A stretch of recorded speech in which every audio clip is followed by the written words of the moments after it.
billahi minash shaitanir rajim. Bismillahir rahmanir rahim. Alhamdulillahi rabbil alamin. Ar-Rahmanir Rahim. Maliki yawmiddin. Iyyaka na'budu wa iyyaka nasta'in. Ihdina siratal mustaqim. Siratal ladhina an'amta alayhim. Ghayril makdubi alayhim waladallin. Amin.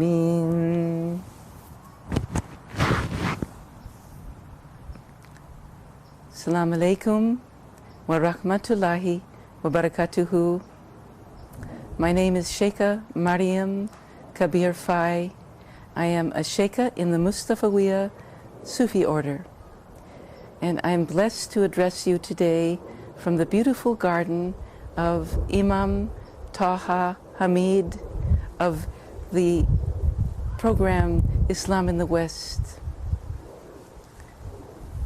It is by the grace of God that we have all come together, fi sabilillah, to celebrate His praise, to learn about the revelations that He has sent us and how to make them manifest in our lives.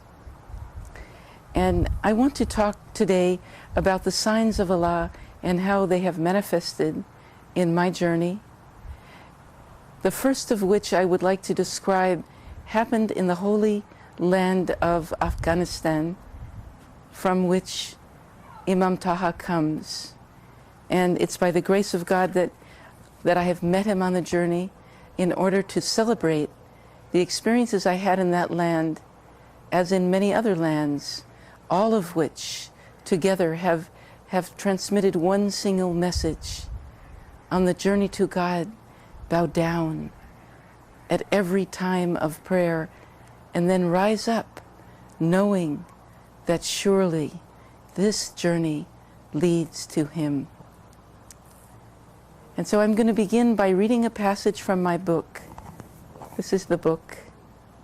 And this book is a documentation of that very journey that Allah willed me to make from the beginning of my life until this moment, one in which His signs have been continuously revealed, both within and without me. And this moment in the garden is one of those many signs of grace that never cease to unfold. The purpose of my sharing this with you is to inspire you to be conscious, along with me, that this is in fact the journey that we're on. And Allah says to us, behold the signs, both in the horizons and within yourself, and know that the truth is the truth. I was born in Hollywood, California, many years ago, and I was born in a Jewish family, but I was a Muslim. Rather than say that I am a convert to Islam or a revert to Islam, the best way I can describe it is that the light of Islam embraced me from the very beginning of my existence. And that as a young child, I was conscious of signs of God revealing themselves, the signs of Allah subhanahu wa ta'ala, both within and without myself, but I didn't know what they were showing me.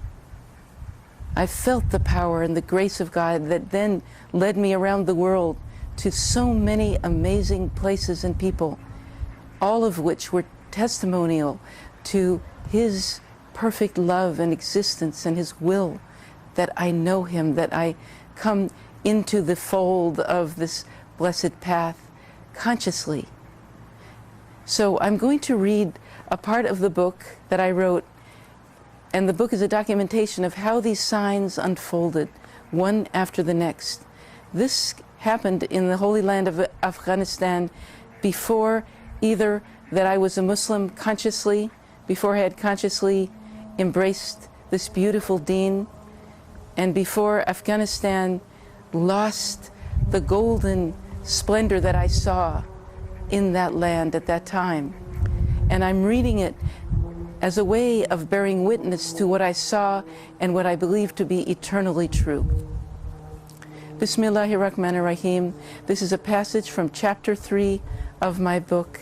The book is entitled Journey Through 10,000 Veils, The Alchemy of Transformation on the Sufi Path. Bismillahirrahmanirrahim. At last, the train arrived at its final destination in the east in order to return to the west. This is where I got out. I was in Afghanistan. I began to travel by bus, but not the modern, streamlined buses we are used to seeing in great numbers in all the modern cities of this world. The buses in Afghanistan were, with their plenitude of bells and tassels, hand-painted works of art, brilliantly colorful and joyous, with no glass in the windows, and packed with equally colorful passengers. They were an expression of the culture, the innocent, bright, childlike heart of the people. I remember an ancient stillness and light pervading that land, which at that time was still untouched and intact. In every city and every village, the people, dressed in beautiful robes, embroidered hats and turbans, were sitting in circles, communicating, sharing, and drinking coffee or tea. I saw no violence, no festering fires of terrorism, or bleeding wounds of a country dispossessed and possessed, but a golden haze of stillness and peace. I sensed that the life here was being lived as it had been for centuries. This was holy Afghanistan, where a boy like Jalaluddin Rumi, radiyallahu anhu, could have been born and begun to grow up. For me, this was a vision, something revealed to me that I needed to see. I do not know how accurately this vision presented the real state of the land and the people that I saw. I'm certain that there were many things taking place there within that complex culture that I was not aware of. I saw only the dimension of ancient and eternal peace, and I did not want to leave it. The memory of this holy time and place is poignantly precious to me now, since all things have been changed by the ravages of the times of destruction. The beautiful, golden, gentle, peaceful land of Afghanistan that I saw then cannot be found in exactly the same way again in this world, but it lives in the hearts of those who were blessed to perceive it and internalize the beauty and the grace of the Eternal One that was manifested in that holy land then. What was the mystery that I was blessed to see, to taste, and to smell? Longing to return to that place, I have come to realize that it no longer exists in that way there. Nothing in this world is permanent. I know so deeply that I had to move on and could never go back. When we realize that our true identity is as a seeker, a wayfarer on the path of God, we come to see more and more deeply that it is the path to which we are wed, the path to which we always return, and the path that never lets us dwell in any oasis too long. However beautiful and enchanting any experience is along the way, we can never remain there, but simply take the essence of each experience, the teaching, and then continue to be carried along. Now I was continuing the journey on a bus with bells, beads, and tassels rattling along as it bounced through the rocky terrain. The bus was wondrous, I discovered, in more than its appearance. I was amazed to behold that suddenly, in the middle of the desert, the bus stopped, and all of the passengers got off and laid out their prayer mats in the middle of the desert to pray. This occurred on all buses in Afghanistan at every time of prayer. The call to prayer would come lilting from a minaret somewhere in the desert, and all the people on the bus would get off the bus, lay out their prayer mats in the desert, and pray. I had never seen anything like this. It was a wonderful, amazing vision outside of any political context, a vision of peace and piety, of people united in their love for the Creator, most merciful, most kind. Wherever the people were going, whenever they had to get there, the priority and the necessity for them was always to stop in the middle of the journey at the designated times, get off the bus, and pray. This was the way in which I was introduced. This was the way in which I was introduced to the simple beauty and truth of prayer and of Islam. It was not something that I learned about in a book. It was a reality that my soul witnessed. It was an amazing awakening for the soul, an invitation to pray. The way that such images may be presented today by the media suggests that when you see a group of people gathering together to pray in the Islamic congregational prayers, you should be afraid, for when they rise up from their prayers, these people may do something which will endanger you.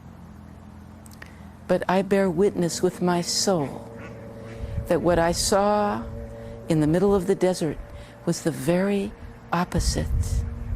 It was absolutely peaceful, natural, and pure.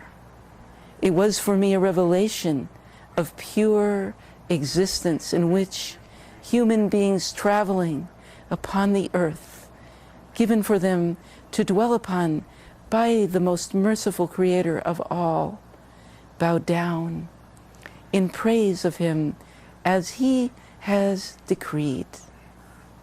What has been decreed by the Creator, I came to understand in my discovery of the beauty of Islam, is mercy and kindness and peace, which come through submission and surrender to the source of all things, the most merciful, the most compassionate. The true believers bow down to praise the greatness and the glory of the one who created everyone. And the root of the word Islam is salam, peace. This is what I learned about the nature of true Islam from the people of God I was destined to meet. Those who are in a state of true Islam do not bow down beseeching God to destroy others and then get up from their prayer intent to kill For just as the Bible says, thou shalt not kill, so does the Holy Quran say, if you kill one person, it is as if you killed all of humanity. It is as if you killed all of humanity. This is the truth of submission to the Creator of all, most merciful, most compassionate, most clement, most kind.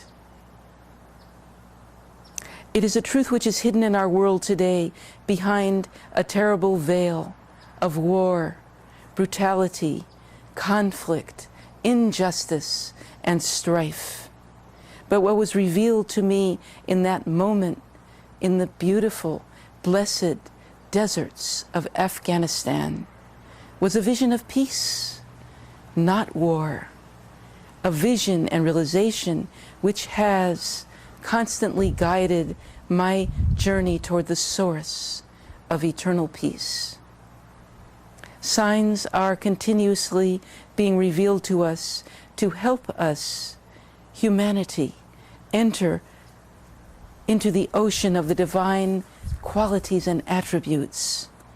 For me, that eternal moment, that stream of vision in the desert of Afghanistan was the opening of a doorway of perception that would lead me toward the source of that stream.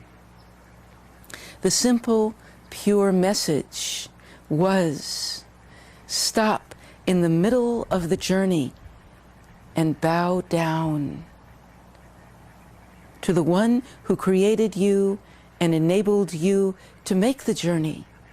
And then, when you rise up and continue to travel, know that wherever you think you are going, the real journey is to Him and to Him alone.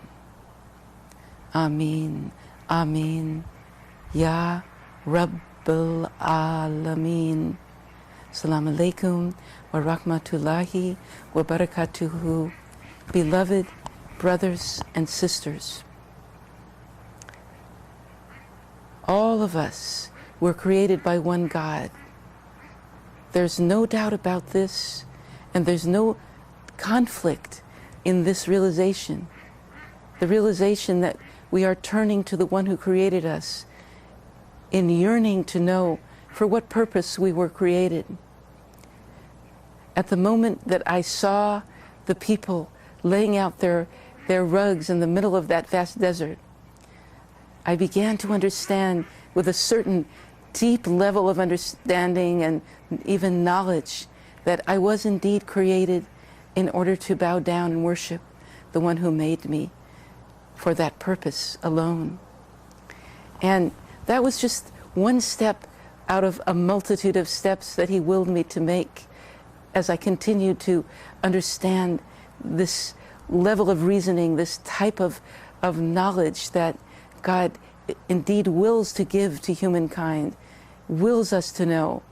And I happen to have been guided from a very early age, as many people are, without even realizing that God is imparting His messages to them.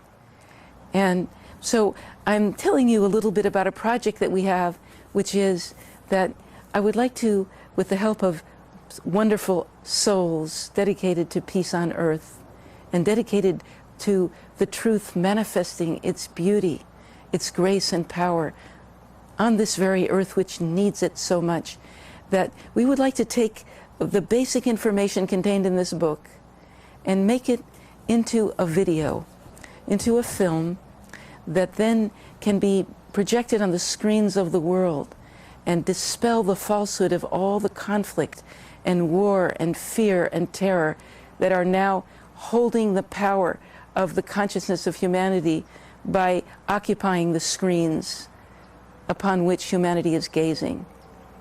And so I introduce you to this project with deep love and also very, very deep gratitude that I and Imam Taha and all the believing people on this earth and all those who are seeking faith because really they know inside of themselves that there is a God and that God is just, that God is love, that God is light. All of us together form one assembly, and we yearn for God in His infinite love and mercy to manifest through each and every one of us in a way that will transform the consciousness of humanity in the world that we live. None of us know how long we will remain in this world, and we came here with a certain amount of breaths to breathe and sights to see and words to speak. And we ask God in His infinite love to inspire us to say the words that will please Him, to do the actions that will bring us the greatest benefit in this world and the next, that will touch and move and inspire as much of humanity as can hear the very words that were spoken through our holy prophet. All of the revelations given to us, and they're all a love letter from the one who created us, willing us to know Him and willing us to return to Him in the most beautiful state as He alone can inspire us to do. And so I want to end this short message in invoking the blessings of the Prophet Muhammad, that mercy will come into manifestation. It's not just a prayer, it's a prayer that lives in human beings. It's a prayer that must manifest. It's a prayer for all those who are suffering in any way across the face of the earth. A prayer for people in the moment of death, that they will be prepared to return back to God in a way that is most pleasing. A prayer for those who are sick to become well. A prayer for those countries who are at war to have peace soon. May the message dispel the influence of war upon humanity. And the more of us that gather together in this state of consciousness, of awareness, of praise, of invocation and submission, the more chance there is for that power of God to manifest right here and now on this very earth. This earth on which we sit, the earth upon which we walk, the way we make the journey, every person we meet. Every person we meet is a person who can know and love the one who created him or her. So that's what we intend in saying this. That's what we intend with every prayer that we utter, with every prayer that we say in our hearts, every time we bow down. That's what we're asking for. We're asking for life to be saved, not lost. Life to be restored, life to be redeemed by consciousness of God. A'udhu billahi minash shaitanir rajim. Bismillahir Rahmanir Rahim. Beloved brothers and sisters in Islam, brothers and sisters in Afghanistan, I have the great pleasure of greeting you from the beautiful garden of Imam Taha Hamid through his television program. And it is an honor for me because I had very formative experiences in your beautiful country back in the early 70s. Before I was even a Muslim, I discovered the light of Islam where? In the deserts of Afghanistan.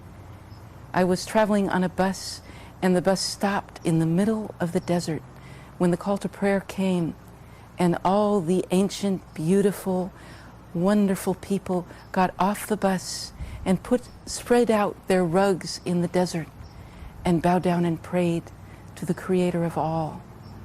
And it was the most beautiful vision I had ever seen in my life, the vision that told me that truly I was Muslim, that I would become Muslim, that my life was all about this act of submission, of prayer, of celebration of the praises of God.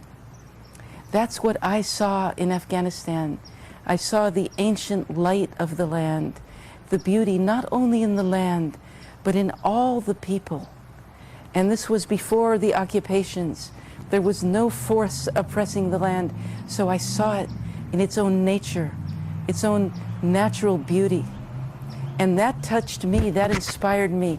It made me know myself. And now I'm reflecting it back to you.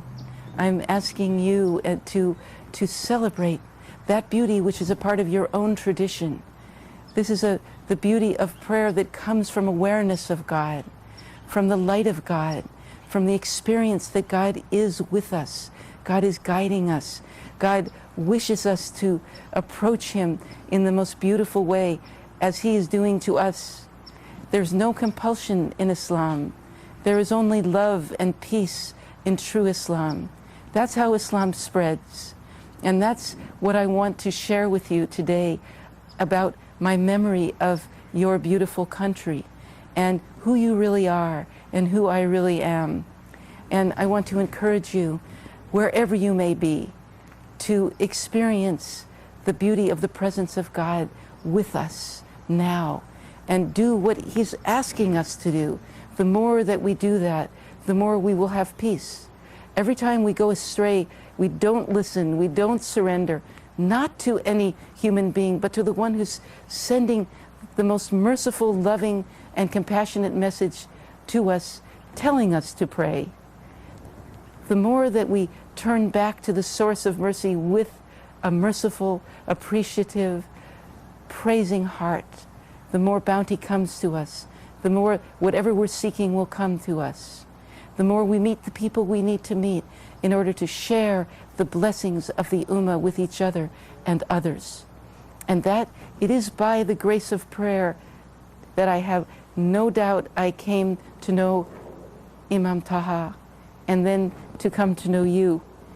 And so that my message would be really beginning and ending in prayer and praying for you and for all your families to realize for what purpose you and I were created.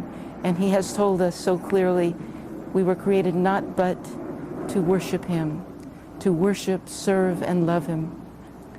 And we do.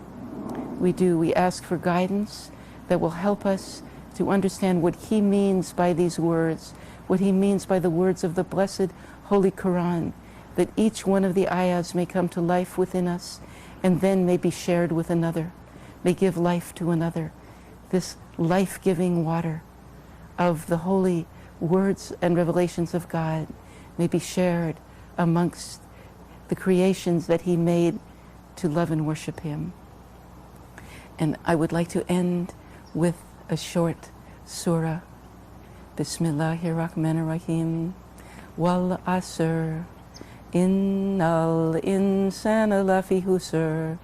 Illa alladhina amanu wa amilu salihati wa tawassaw bil haqqi wa tawassaw bis sabr.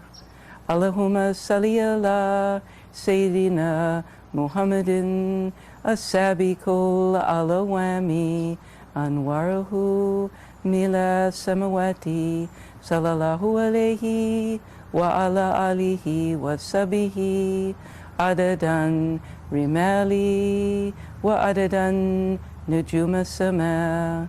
Allahumma salli ala Sayyidina Muhammad as-sabiqul alawami anwaruhu mila samawati sallallahu alayhi wa ala alihi wa sabihi adadan rimali wa adadan nujuma sama.